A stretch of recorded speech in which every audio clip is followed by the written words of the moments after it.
एकदा गोंदवलेकर महाराजांना एक मोठे अधिकारी भेटण्यास आले व ते म्हणाले की मी 15 वर्ष नियमित गुरुचरित्र वाचतोय, देवाची सेवा करतोय, तरीही मला हवा तसा अनुभव येत नाही आहे. याचं कारण काय असावं बरं? मला असं वाटतं की देव खूप कठोर आहे. तेव्हा गोंदवलेकर महाराज त्यांना म्हणाले की तुम्ही दर गुरुवारी काय करता? तेव्हा ते अधिकारी म्हणाले की मी ऑफिस सुटल्यानंतर हलवायाकडे जातो व त्याच्याकडून पेढे घेतो, फुलवाल्याकडे जाऊन देवासाठी हार घेतो आणि मी घरी येतो. तेव्हा गोंदवलेकर महाराज त्यांना म्हणाले की अजून एक तुम्ही वस्तू घेता, ती तुम्हाला आठवतंय का?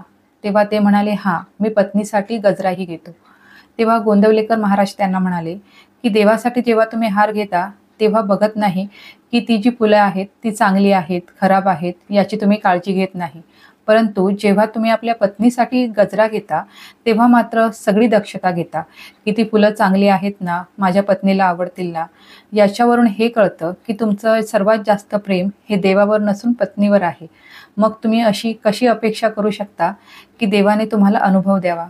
यावरून आपल्याला असं समजतं की देव कठोर नाहीये, आपणच कुठेतरी कमी पडतोय. धन्यवाद. श्री स्वामी समर्थ.